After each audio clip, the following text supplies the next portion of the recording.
Hi, my name is Dennis Speed, and we want to welcome you to our update being provided by the Diane Sare for Senate Campaign Committee.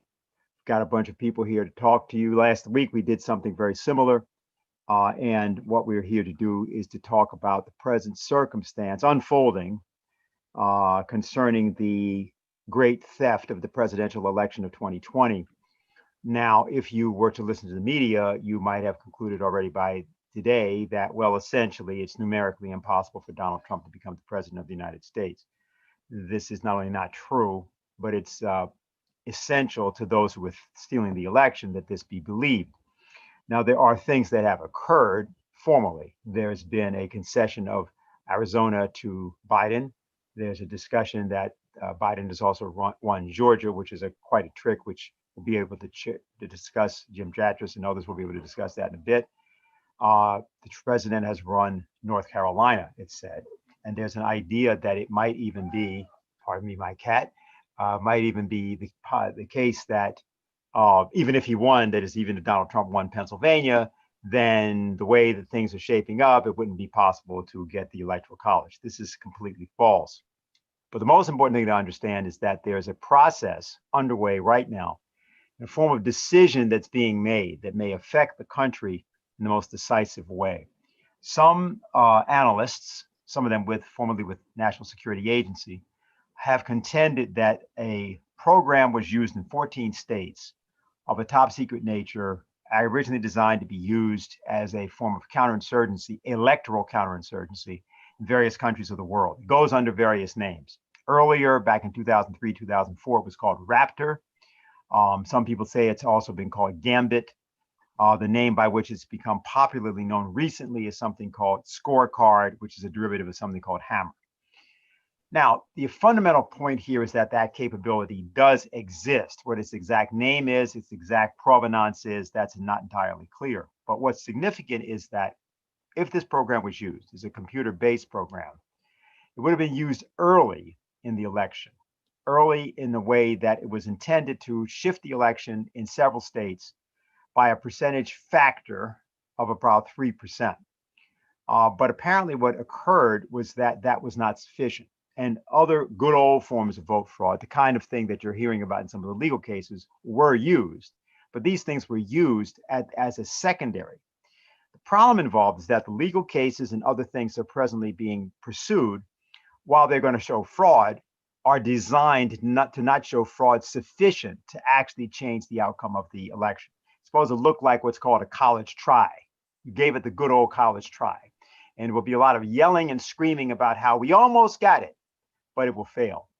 Now, that's by design. The people like Clapper, James Clapper, or Brennan, or Michael Hayden, formerly head of NSA, these people are professionals. And there's a process which has been underway in the United States for several years, which is perhaps best understood if you go and you can Google this. It won't tell you much, but it will tell you something called National Security Decision Directive number 77, otherwise known as public diplomacy. And what this is, it's a security decision directive that has allowed for methods of propaganda to be used in the United States to shape and control the outcome of both elections and other major events designed to shift American policy.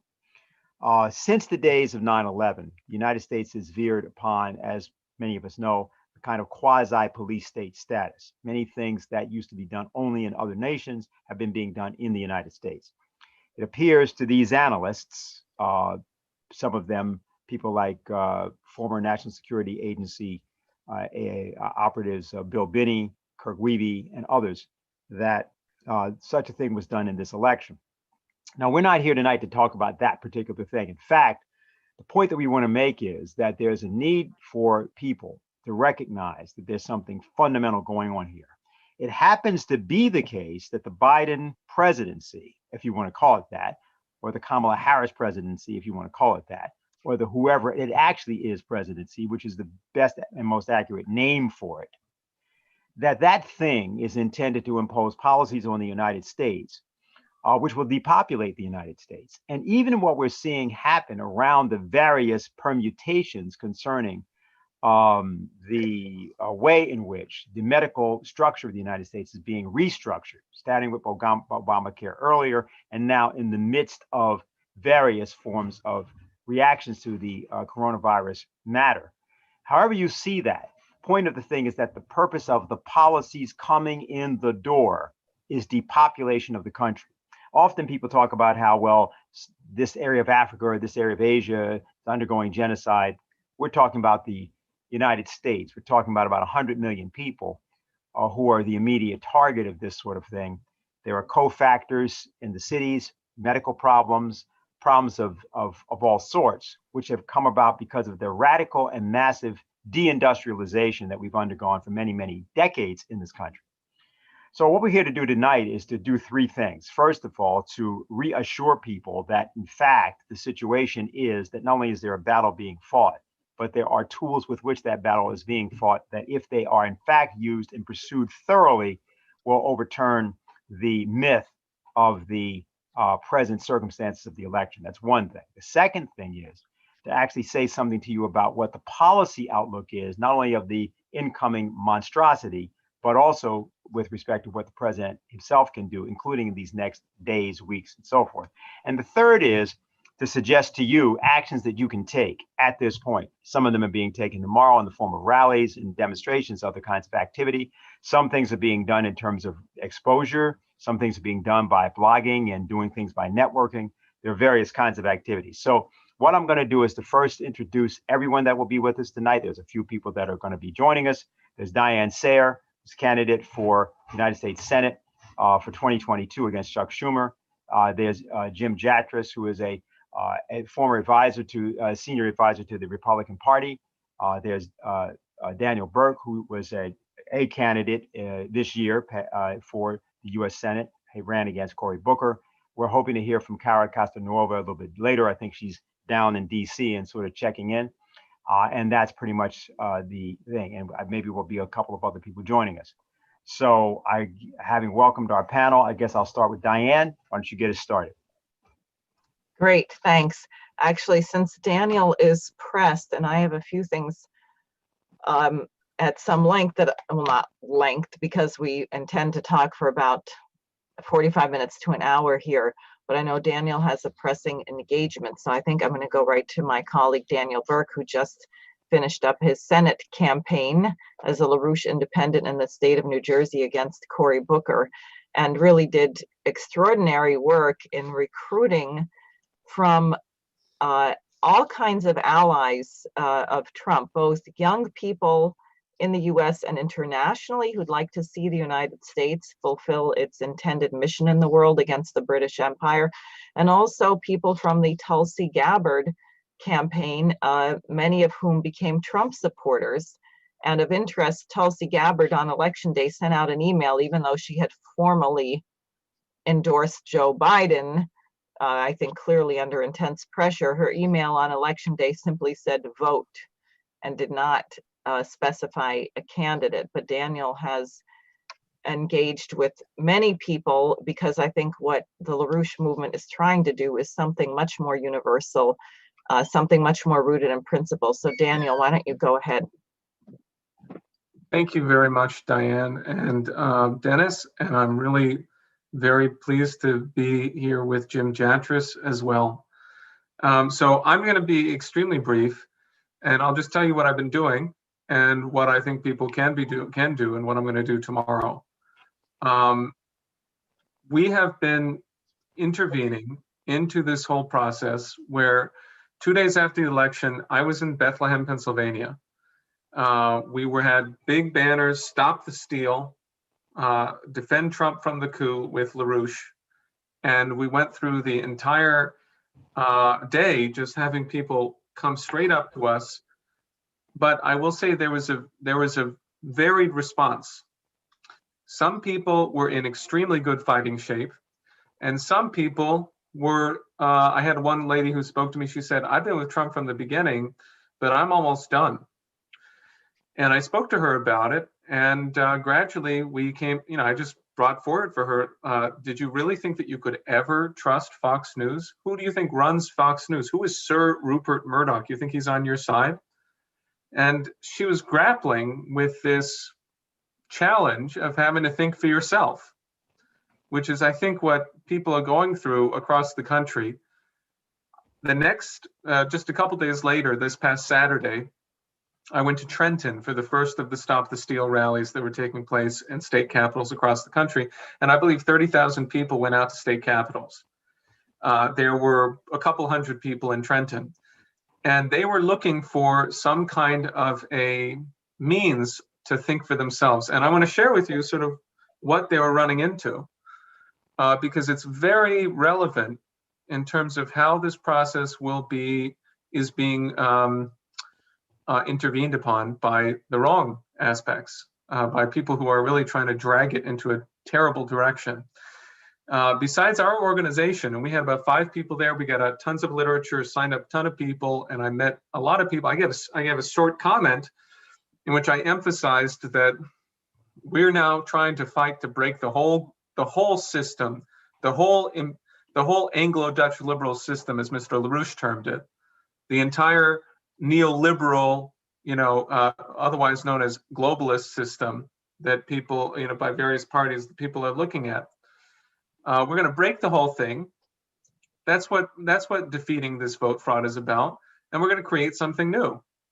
And that something new has got to be based on things like on the principles of Alexander Hamilton, the principles that worked when the United States actually acted according to our Constitution, the principles by which we actually lift people up because we regard them from the standpoint of their inner divine quality, that every person is in the living image of God, and that we can organize society to promote and advance that capability. And that if we don't do that, then you're going to get the Great Reset, you're going to get vicious wars, and you're going to get a world in which you're treated as, by the masters of green finance, as an unnecessary peon, or less than that can be peed on. And they can just get rid of you entirely. And I mean, it's hard to talk about this in broad sweeps because you actually have to kind of look at what's going on. Look at what's going on with the farmers. I had a conversation with the Secretary Treasurer of the Kansas Cattlemen's Association just a couple months ago. There is a major effort that is backed by the British Crown that goes through the World Wildlife Fund to actually put RFID tags on all cows across the entire world. And the reason they're doing that, or not tags even, but implants, is because they want to destroy world agriculture. They want to run all the national production in the United States and other nations from the standpoint of a supranational organization that makes dictates according to the complete fraud known as climate change, or man-made climate change. And they're going to say, no, you're not allowed to have this many cows. You're not allowed to do this in this way. And you sign the agreement that we're all going to, live up to the supranational authority. So what is the effect? The effect is that the farmers are being turned into serfs. They are being turned into serfs, and there are enormous numbers of suicides happening among farmers right now. It's going to get a lot worse if you don't turn this around and revive that process of national banking and credit creation for industry and agriculture that our great leaders represent, particularly Alexander Hamilton, Henry C. Carey, and what was done under the Reconstruction Finance Corporation under Franklin Roosevelt. We can do that again. We can do the Lincoln policy of 40 acres and a mule, and more than that. But anyway, you have to kind of put clothes on the thing so that people understand what it is that we're talking about. And what I found is that people are thirsty for this. They looked at us and said, you are our leaders. And it was true. My Republican opponent was nowhere in sight at that event in Trenton, and neither was any Republican official. But look at what happened. Because of that action, by us, by many other people, by individual citizens, there's been a shift in momentum. And Donald Trump has responded to that. He's also helped create it, but he definitely responded to what was done. And now there is a real motion towards a total fight back against this. So that Trump tweeted today, we have 700,000 votes were counted without observers, and therefore, I'm not quoting directly, but he said, therefore, according to our great Constitution, we win Pennsylvania. So he is totally, committed, and the people are going to show up in force in DC tomorrow. I'm going to be in Trenton once more. We have a fantastic banner that my wife made, and it's just painted it today. And this is the cartoon it's based on, which is, and the title says, "Trump won, the bitch lost." And there's Queen Elizabeth with the Great Reset and World War III and green fascism and the coup against Trump. So that's going to be a lot of fun, because people, now that they have to think for themselves, they might think about what we can do, what they might gain from working with the LaRouche movement and our allies and patriots who are of like mind, to actually put things on the right trajectory. And I neglected to get at what I was saying before. If we don't do this, then the Bannon Falun Gong crowd and the Pompeo crowd and so forth, people saw Pompeo put his nose in it. He said, oh, I'm going to be up there and tell everyone how great, Donald Trump's going to win this election. He came out publicly saying this was going to happen. Anyway, these guys are dangerous. They're trying to co-opt the population that are incensed and trying to think for themselves now. And we have to be out there. Every patriot has to be thinking through. Every person who has a conception of what this moment means needs to think through what principles we can bring to the people so that they can consider what are we actually trying to accomplish here. We're not trying to stop a vote fraud. That's not what we're trying to do. We're trying to crush the whole scheme and create one that's better. Okay, very good. So I know you may be having to get going, Daniel. So thanks a lot for what you had to say. If there's any questions for you, we'll make sure they get referred to you. So Diane, we go back to you. Great, thanks. Well, as has been alluded to, there's just absolutely spectacular fraud going on and a desperate fit to stop President Trump. I would like to say that the LaRouche movement has played a crucial role, and Mrs. LaRouche in particular, with the Schiller Institute conference of a few weeks ago, where Colonel Richard Black raised the question of a military coup, given that some retired generals had given an interview to Air Force One, or not Air Force One, sorry, Defense One publication, saying that if Trump refused to leave, that the military would have to remove him from the White House, which of course is nowhere in the US Constitution. The military has nothing to do with this. And being a former judge advocate general, Colonel Black began digging and found some other articles pertaining to this. We took his speech to that conference that was put out by the LaRouche movement and quickly went close to 500,000 views. He was getting calls from military colleagues all over the place saying, thank you so much.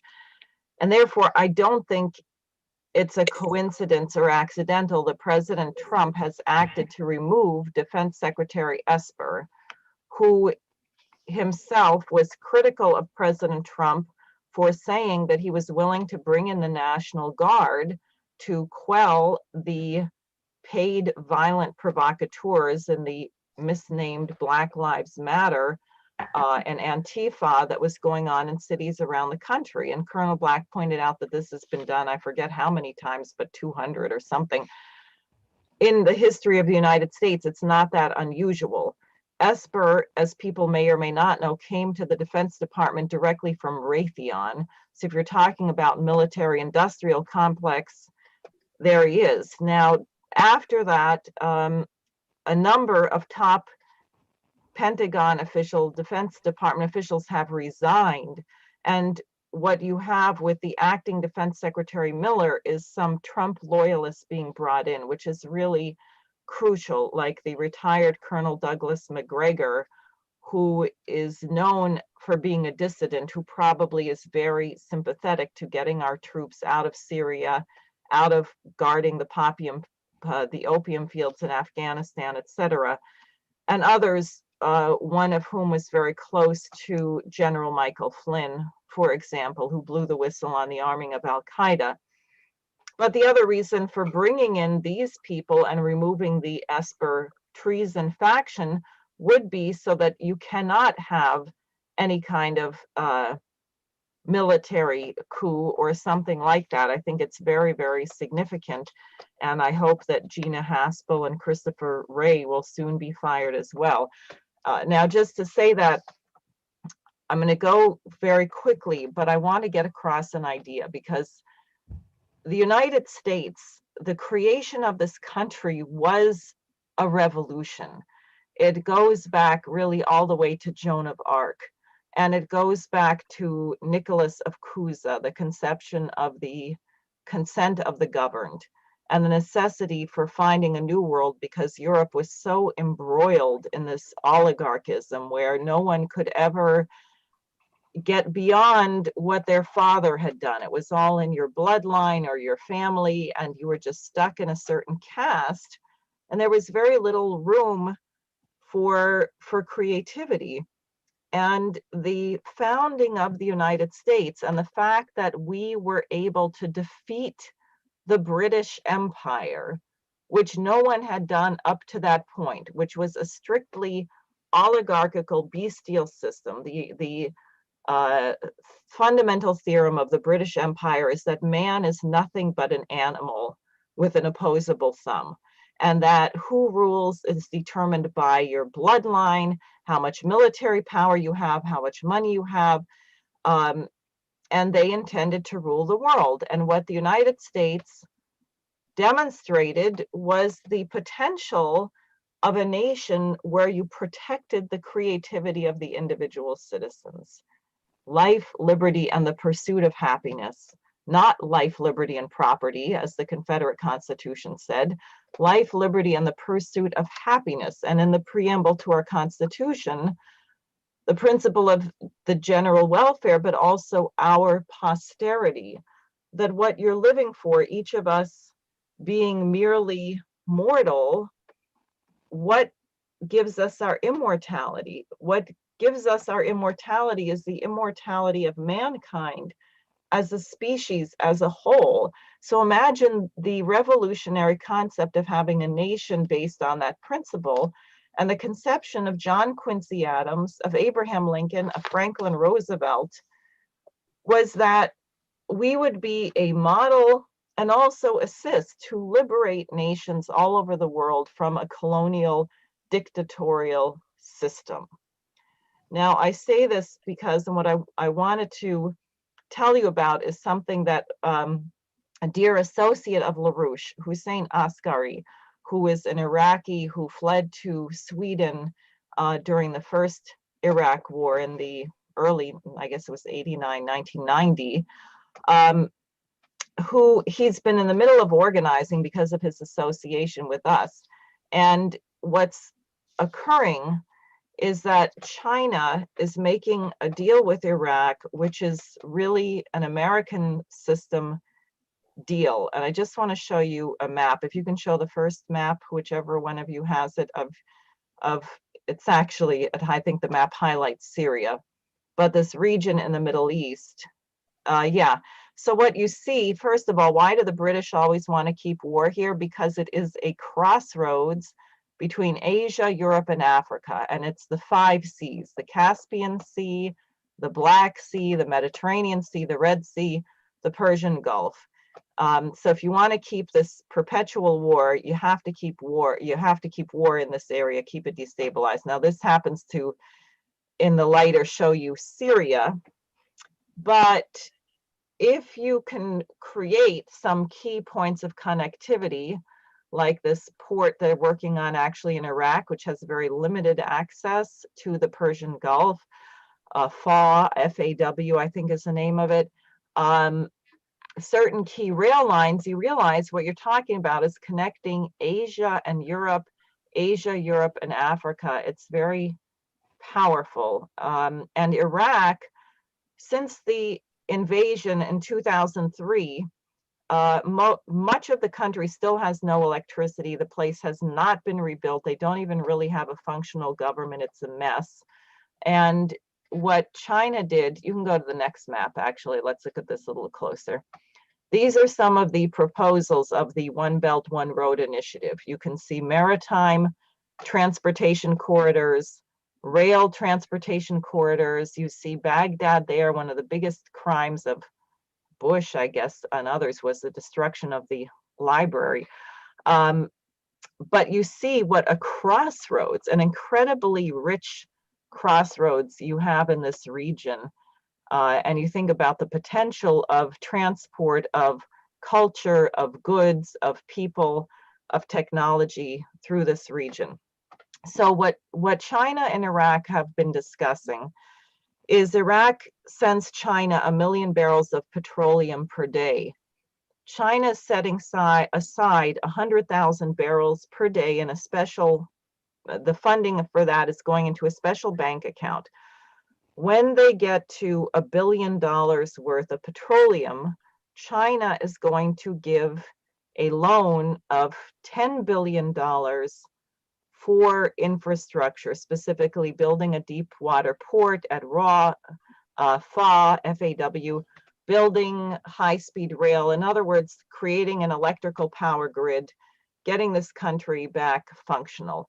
It is really a Hamiltonian approach of credit where Iraq doesn't have to have money, and this infrastructure is going to be built. Now, I would ask you to think about the foolish short-sightedness that the United States is not doing such a program. If you think about what Japan was, Japan bombed the United States in Pearl Harbor. Japan was a fascist country committing horrible atrocities and horrible war crimes. And what was done by the United States under the incredible leadership of General Douglas MacArthur is that Japan flourished. They became a free nation, and they're one of our most important partners in the world today because of the vision of what we were fighting for and the commitment to a certain principle of the American system in the world. Imagine if the United States, rather than overthrowing governments and creating regime change and arming Al-Qaeda, had the idea, all right, you know, Bush was an idiot for launching this war. Iraq had nothing to do with 9/11. It was a total lie. But what we're going to do is we're going to work with China, with Russia, and reconstructing that country. And what if we developed an industrial powerhouse that was a crucial ally of the United States? General Michael Flynn had been discussing this when he blew the whistle on Obama arming Al-Qaeda. He said, look, as long as you have nations whose entire revenue is completely dependent on petroleum, then you will never have freedom.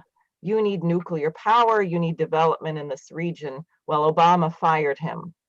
And then Flynn called for cleaning out. He was the one who had the idea of auditing the US intelligence agencies, and you know that was not going to be allowed. So you saw what happened.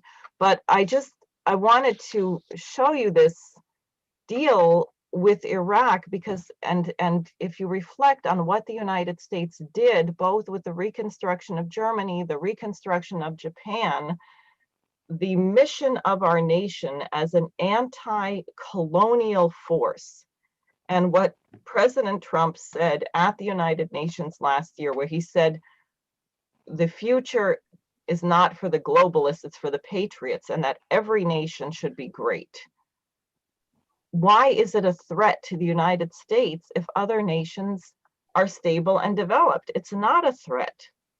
This is the DNA of our republic. This is, Kennedy referred to it, Cotton Mather referred to it, a city on a hill. So coming back to this election, we know that on December 18th, 2018, the British House of Lords published a document saying that Donald Trump could not be allowed to get reelected. They said his first term had nearly destroyed the special relationship between the US and Great Britain. If he got elected a second term, that would completely destroy it, because the British Empire hasn't given up on this. And President Trump is committed, as he said, to having friends. It is better to have good relations with Russia or China than bad relations. It is better to have friendship with these nations. And if you do that, the United States will discover that we have friends and allies all over the world, but that also means that the population will be growing. You will have scientific advancements. The standard of living will be improving. People will be consuming more energy per capita, which is a good thing. That's the American system.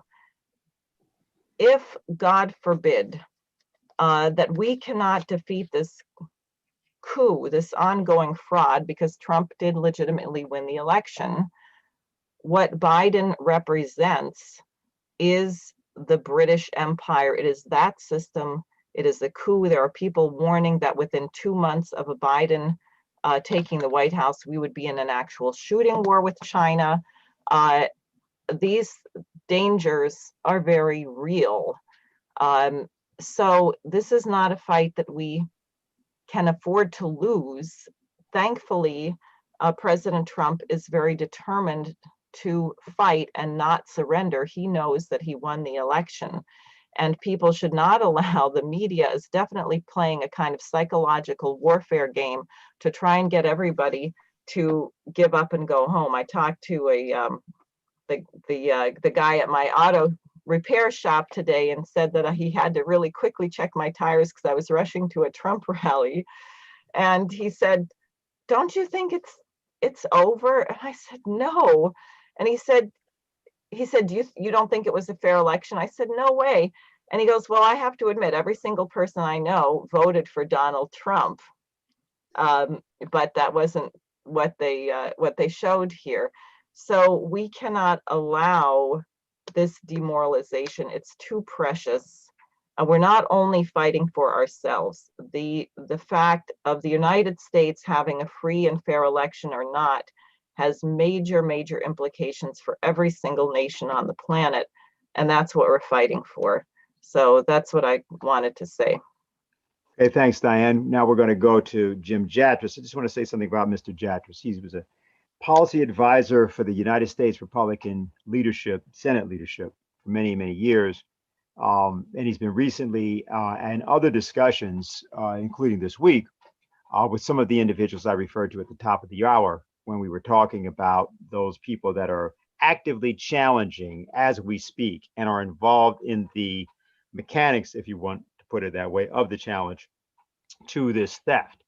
And so we bring him in here to give people a kind of insight that you would normally not have any access to. These are the kinds of people that Jim is the kind of person that would be briefing people involved in the very, so we say, day-to-day affairs of government on a normal basis. And that's what you're about to get. So Jim, why don't you take us a little bit further now? Thank you, Dennis. I really appreciate following the three Ds here, Dennis, Daniel, and Diane, and little alphabetic diversity here now with a J. I think the previous speakers have very starkly pointed out the juncture we're at in terms of American and world history, and really the fate of humanity as a whole. That Diane in particular laid out a very, very positive vision for the United States and for the world that's based on peace, prosperity, growth. But what we're facing from the other side is, as Daniel mentioned, the Great Reset, depopulation, conflict, scarcity, serfdom.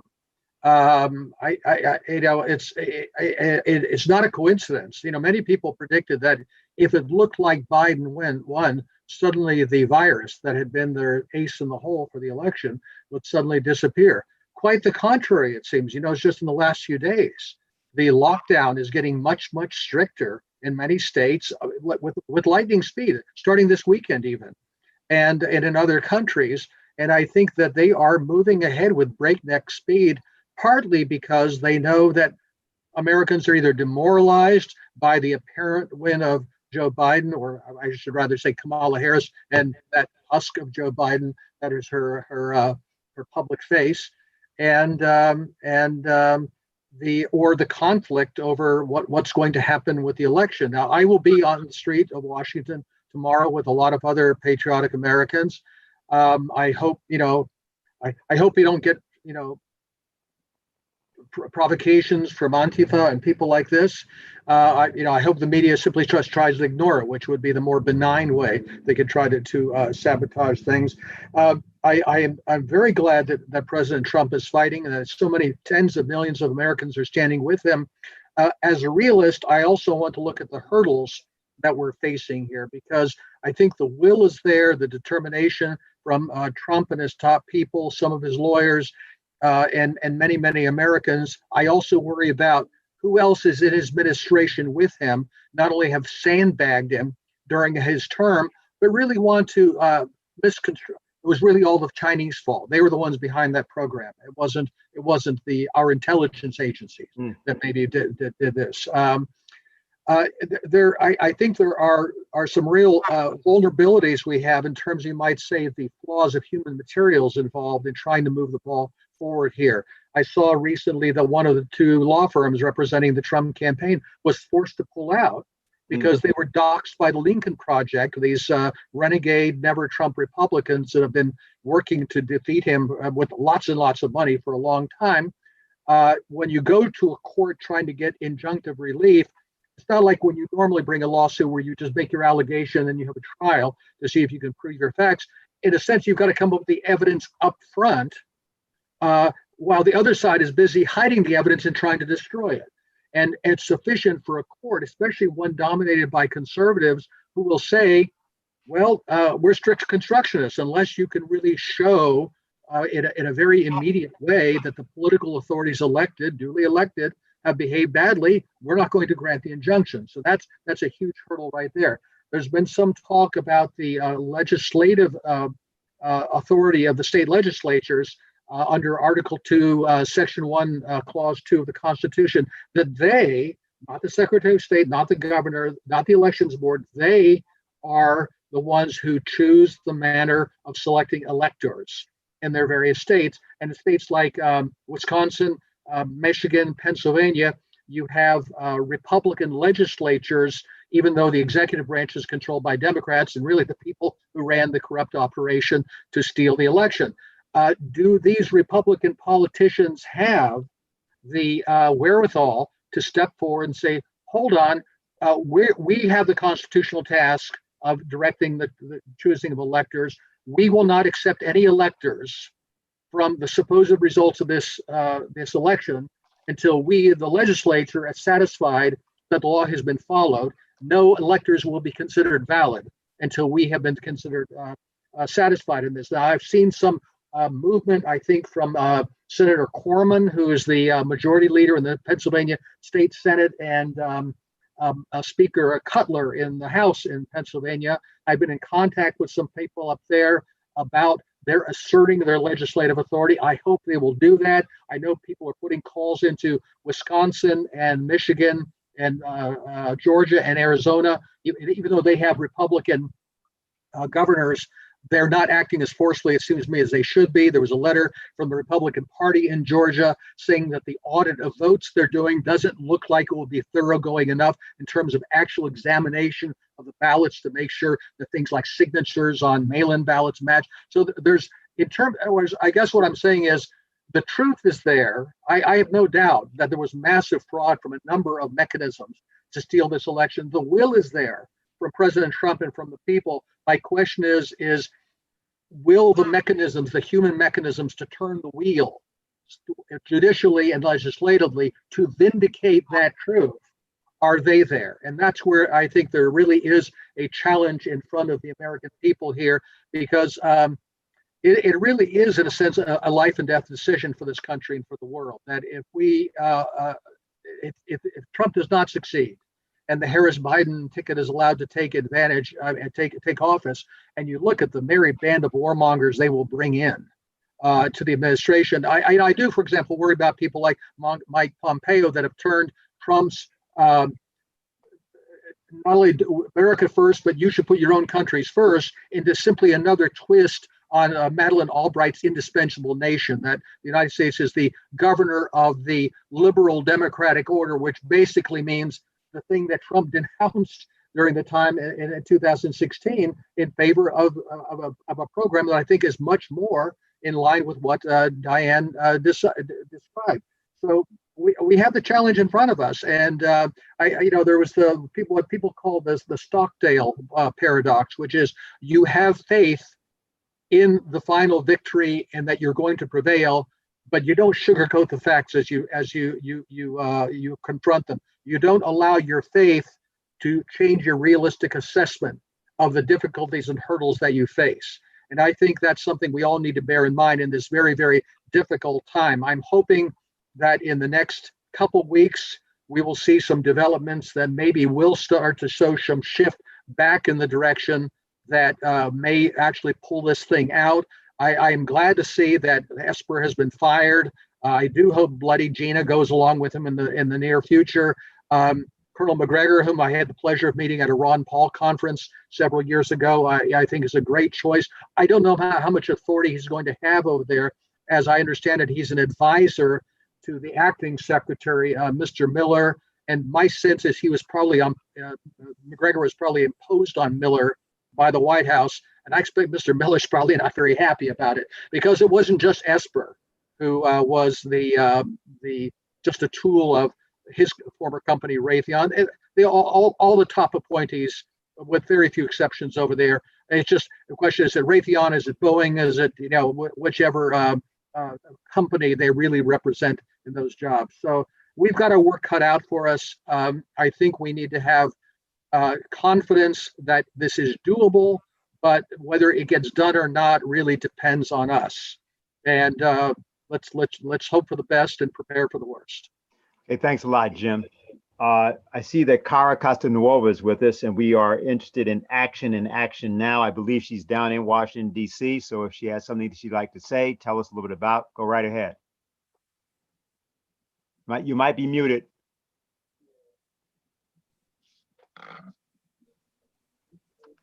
Not hearing you. Still me. There we go. Did you hear me? Okay, yeah, now we're good. We're good. Yeah, I'm down here in Washington, D.C. I just got here. The rally is we're excited about tomorrow. Trump actually tweeted out that he might make an appearance, but who knows? So he's definitely aware that this is happening, and I think it's really good for morale. Everything you all are saying is very interesting. Diane, that stuff that you were saying about all that historical stuff, I really didn't know, so that was interesting. I do think this is a modern day coup. I think that that technology is way more dangerous than weapons like guns and stuff that you would overthrow a leader. And I think that they use technology 100% in this case to overthrow to attempt to overthrow Donald Trump. But I am remaining hopeful. I've stopped watching the mainstream media. I'm no longer really watching Fox unless I really have to. I'm not watching TV or looking at Yahoo. I'm only really tuning into Newsmax right now. And really, I found some interesting journalists who are citizen journalists, which I think more people have to turn to because they're much more credible than the actual news. So I'm listening to citizen journalists who actually dig deeper and are actually finding out facts and not just reporting propaganda. So that's how I'm staying positive. And I do think that Donald Trump will come through. I think the truth will prevail. I hope that this is taken to the full extent it can be of the law. But tomorrow we're really excited to just support Donald Trump and show him that we're not giving up on him, and hopefully that he doesn't give up this fight. Okay, great. We've got about 15 minutes or thereabouts for just a bit of a discussion. I want to take up from what Cara actually was saying there, because I think it's rather important. I think it's extremely important to realize that the watching of the media, which you would think is, well, I'm trying to be impartial, I'm trying to gather information. Sorry, you can't do it. You're dealing with a situation in which Central Intelligence Agency agents like James Clapper, John Brennan, and then people from NSA like Michael Hayden have been in the media for the last several years. But it isn't just that they get on and they say something which is propagandistic. No, what was done was that the thing called public diplomacy, this is not a generic term. This isn't like talking about Madison Avenue. This isn't public relations, which is itself another interesting term. This is the National Security Decision Directive number 77. And it's deployed in tandem with what was being referred to as the military arm of the coup. Now, with the president having shifted the Department of Defense, that portion, in terms of any action by the military being taken, that's now no longer a threat.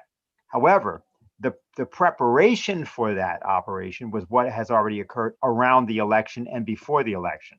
With respect to this question of technology, just to say, for people who would have gotten on late, what we know is that the capacity exists. This is something that's referred to as scorecard, to change and switch votes, not at the time. Well, it's in real time with respect to the election, but it's actually as the actual balloting is happening. So in other words, it's not after the fact.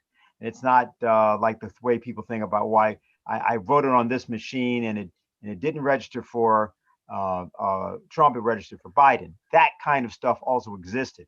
But what this involves is a program embedded within the software that changes the recognition of the vote. So it's not even a matter, yes, it's a switch, but by the time it arrives in its incarnation, the thing is called, it had different names earlier. It's called Raptor back in 2003. These things were developed for use in other countries, but we were also changing the elections in other countries. And as Jim said a few days ago, sort of like the chickens have come home to roost. You've been doing illegal things in other nations, but now that's happening in your nation, and it's being used by rogue elements in your nation against the presidency of the United States. So I just wanted to reference this, and I wanted to just reference one other matter. Some have talked about the idea that it might be a good idea for the president to, or for someone else to ask the question as to whether or not Edward Snowden may know anything about this. And after all, Mr. Snowden was at the very bowels of the NSA in a different way. What if he knows about capabilities like this? Would that be an interesting thing for him to do as a patriotic, if you shall we say, action or gesture? And how might that affect his circumstance? If you raise that kind of thing, now you're starting to play in a different zone with respect to this election, because it's not about this election.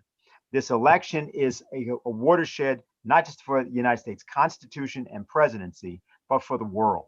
And various people in the world, some are still holding out and refusing to recognize Biden. Some are capitulating. It's completely unlike what happened between Gore and Bush, for example. It was a 37-day period where Gore didn't say anything about this. Not that I think Gore was particularly honorable, but it's just that that's a completely different situation. So I'd just like to ask, let me go backwards, and we'll start with you, Jim, and see if you have any comment either on what I said or any other thing to add here, and then Diane, and then back to Kara, who may have a bit more. Yeah, I think what you said, Dennis, about Snowden is very intriguing, because I don't know how to get a hold of him personally. I'm sure there are people around who do, and he definitely could shed some light on this. Maybe that's something people would listen to. One of the things I do worry about is that even a lot of the people within the agencies who may not be open enemies of Trump or aren't even necessarily covert enemies also tend to be very protective of their institutional patrimony, of their bureaucracy, so that even if they were confronted with evidence of massive wrongdoing within their agency, they would want to think what they would consider prudentially, that, well, yes, maybe so, but we don't want people to lose confidence in our institutions by having scandalous material frankly, I worry about maybe somebody like Attorney General Barr this way. That he may be on some level loyal to the president, but on another level, he's really loyal to his idealized image of the Justice Department. So even though there's rampant corruption going on in his own agency, rather than blow it out of the water, he feels he needs to protect its reputation. I mean, it's the same thing you see with, say, the church scandal in the Roman Catholic Church, abuse, where you say, we don't want to ruin the church's reputation and image. Well, which is better for it, to root out the poison or to cover it up? And I think we're going to get a lot of that as well. Now, maybe somebody like Snowden could actually throw the dead cat on the table, where people then could not ignore it. So I think that's a great idea. Okay, great. Diane? Well, I really appreciate what you're saying about Barr. I'm afraid it might even be worse than that, given his relationship to the Bush. I'm very charitable. Good. Well, we have to be, because the worst thing is to be a shriveled up old crank. So at any rate, one thing on this COVID lockdown, I don't know if you're aware of this, but JP Morgan Chase actually sent out a letter to its stockholders saying that a Biden election could be very good because you could get a COVID lockdown, which would be basically destroy all the small businesses, but would trigger the button or whatever gets triggered to allow for trillions more of quantitative easing to go into this gigantic bubble, which is way overinflated anyway. And of course, what is the bubble? What is that going to be? That's this whole drive for financial dictatorship with a universal cryptocurrency, the Green New Deal. I mean, it's really a fascist. UBI.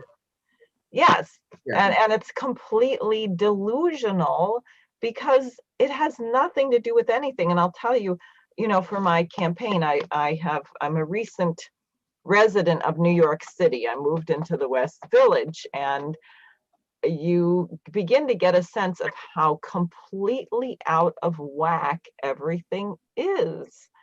The property taxes for a 4-story brownstone in the West Village range from the low end is $55,000 a year to $105,000 a year, property taxes. So I suddenly realized why landlords are doing insane things like putting up fake eviction notices to threaten tenants, because if someone has rent control, then the landlord actually cannot pay the property taxes, which are, of course, insane because the entire city is on the hook for Wall Street to inflate this gigantic bubble. So when Lyndon LaRouche said we need to reinstate Glass-Steagall, a separation of the banks, and he kept saying to us over and over again, you don't get it, it's not a law, it's a principle, because what you're saying is we're just going to suck this hot air out of the system, just let it go and get something back to an actually proportionate economy where a person's income for an honest day's labor has some kind of relationship to what you can afford in the cost of living. Whereas right now, I think in the 90s, the average income, the cost of living was 110% of the average income. So just to work, you would be more and more in debt from one year to the next. Now it's much worse than that. And so what Biden actually is, and LaRouche wrote a whole paper about this in 1987 about Biden being sort of a hologram. He doesn't really exist. He's the vehicle for this financial dictatorship. And it's not clear, as you say, even if we succeed in this fight and Trump manages to be president again, the only way we're going to actually be able to defeat this is to have a citizens movement which has some understanding of what the enemies of the United States actually are, because this whole financial system cannot last. I don't think there is a bubble, never has been a bubble in the history of the universe that has not burst at some point. And that will happen to this one as well. Yeah, Cara, I don't know if you're there. If you are, you're back. But if she's not, let me just say one thing about this last point. I think that this idea of the financial bubble is important because actually Donald Trump really, he doesn't have that kind of relationship to Wall Street. He's not that worried about, he's been through bankruptcy. So he knows about the idea that you can come out the other side of bankruptcy. It's just paper, as they say.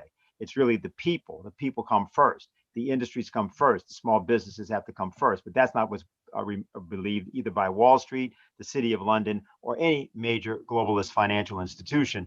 And in one sense, look, the money spent in this election by Wall Street to defeat Trump is such that the stakes right now, as we're counting these votes, as the question of exposing this situation, And as the people begin to assemble in Washington, the stakes are the highest they've been, probably, certainly since the time of Franklin Roosevelt, and maybe at any time in the United States history. So, Cara, we're back with you if you have anything to say in the conversation at this point.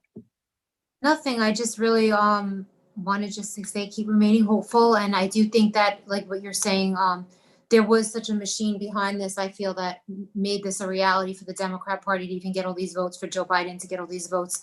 I think it was like I wouldn't say beyond our comprehension, because we will get to the bottom of it. But I do think that they had planned many routes, like more than one, in order to steal this election. I have no doubt in my mind that that they did that. So I know a lot of stuff is unraveling. I'm praying every night that it's in time, you know, and that it isn't in hindsight, that a lesson that can be learned about how we don't commit election fraud. No, I hope that it's a lesson that could be learned that will put certain Democrats and conspirators in jail for fraud. So Look, this is a critical point. I keep saying to people, don't even. In other words, there's a whole sort of line out there. Well, we can have a movement in 2024. Maybe Donald Trump can come back. Forget it. Okay. Then there's, well, let's get to 2022 and take back the Congress. Forget it. Okay. Well, you got to admit at some point that you really defeated. Forget it. First of all, it was stolen. This is the theft. Second of all, there are people that know how it was done. And third of all, they have to come forward. And what was already said earlier by Jim concerning the fact that there are some people more concerned about trying to preserve the institution than preserve the truth is exactly the problem that everybody has known. That's the thing that was called the swamp. It was the thing that was called the corruption of Washington, D.C. That's what we're all talking about. So the idea is not to try to go back and come back to fight another day. The idea is to fight and win now. I think that's right. Really, I was also going to say that I really think that you know, I don't think Biden's going to pull off this win, but if he does, I don't think there's going to be a Republican Party anymore, to be quite honest. Or I think that like maybe the silver lining on this could be that hopefully this two-party system is dismantled, because I think that if Trump so wanted to start his own party, that 75% of the GOP voters and a good percent of Democrats are going to follow, and many independents as well.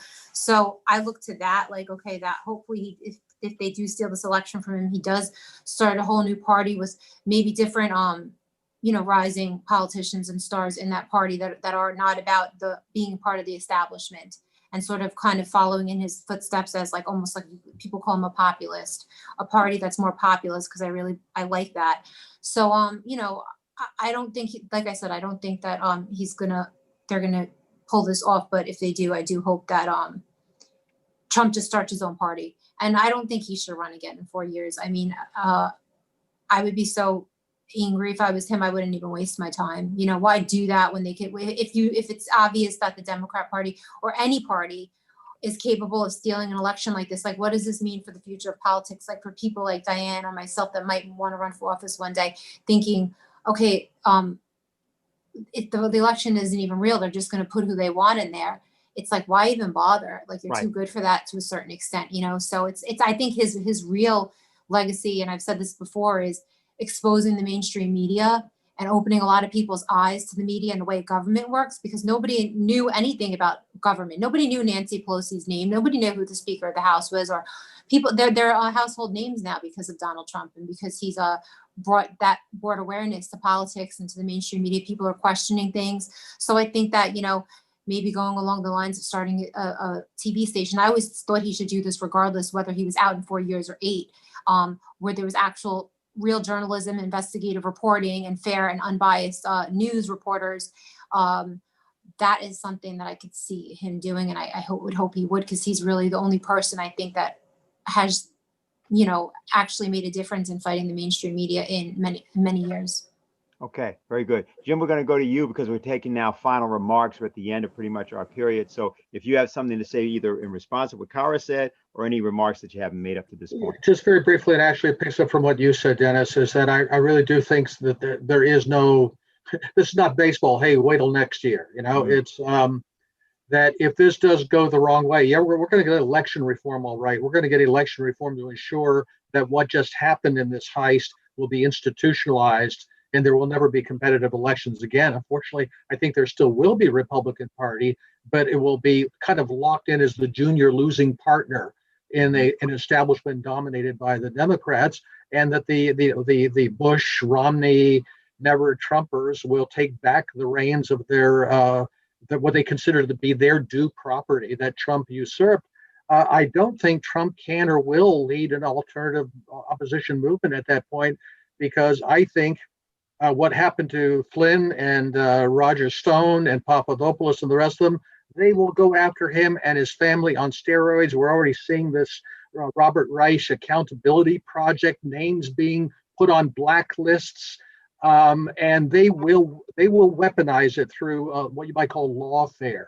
There will that not only the federal government but state governments will be going after people on criminal charges, trumped up criminal charges, but that doesn't matter, does it? I mean, they basically will entrap people through trying to play perjury games with you and get you to say the wrong date or name when you were being interviewed, all of that stuff. And so I think we're likely to see a reign of terror of sorts. I mean, not necessarily with literally a guillotine, but with a legal process that will ensure that this is not really a free country anymore, and there really is no coming back from this. That is my fear.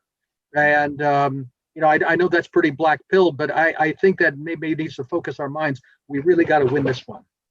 Yeah. And we're certainly, those of us who have been around Lyndon LaRouche and his trial. I was there at the time he was indicted in June of 1987. I was in charge of his campaign in New Hampshire at that point. I was the person who moderated the press conferences that he did with in Boston with the media at the point that he was indicted. I know all about this, and that's exactly what we were saying at that time. This is going to be either way that things are going to be. They'll be the wave of the future. We're at that future, and what you just said is immediately where we're going. Literally days or hours after a Trump being deposed from the White House, which is what this would be. So thank you very much for that, Diane. I guess you now have us for the closing. Great. Well, I really want to thank Jim for what he just said. And I would say, in a sense, the converse, which is that there is a principle of natural law. And if you think about what happened in Eastern Germany that led to the wall coming down, the beauty of that, in a sense, is there was not a particular person who had what you would consider power. But the people decided, and in part, I think they were moved by what had happened in Tiananmen Square for whatever was there, but people said, no, we're not going to live like this anymore. And if and they actually thought that the tanks were going to roll in and they were just going to be plowed over, and you had record numbers of people come out with their candles, and a mistake was made or a funny announcement was made, which was taken to mean that the wall was down, and it was too late. They couldn't do anything about it. And Erich Honecker, who said there was going to be 1,000-year Reich, found himself hopping on an airplane and fleeing the country for his life. That doesn't happen by accident. And it doesn't happen if people do nothing. I think our job, in a sense, is to inspire the population, because we can't accept that Americans have been made to live the way that we are living. It is not acceptable what's been done to the Republic. And what you see with people like Snowden, like Assange, like Bill Binney, like yourself, Jim, like Kirk Wiebe, these whistleblowers, Dennis Montgomery, who just came forward. We're finding more and more people with the courage to speak the truth. And what we know is that the people destroying the Republic have committed absolutely hideous, unspeakable crimes. And I can't believe that these crimes are not on the conscience of people who know about it. So I think we have to organize and have, in a sense, a certain faith that what Martin Luther King said is true. The arc of the moral universe is long, but it bends toward justice. And that is not to say that we can wait, because we can't wait, because too many people are going to die if we fail right now. But I think we can know that surprising things have a potential to break open if we fight. That will change the situation dramatically, even in an instant. The other thing I just want to say is that we can't let go. It's not enough to win the fight, that people have to be prosecuted, they have to be jailed, there have to be consequences for the crimes that people have committed against this republic. That's what I would say. Okay, well, I want to thank Diane Sare, Cara Castanuova, Jim Jatras, and of course, Daniel Burke was here earlier, for being with us tonight. And this is, again, a special update, although these are weekly shows, New York Symposium with Diane Sare. We'll be here again next Friday, and there'll be another update. We hope to see you here then. Okay, good night. Great. And thank you, Dennis Speed.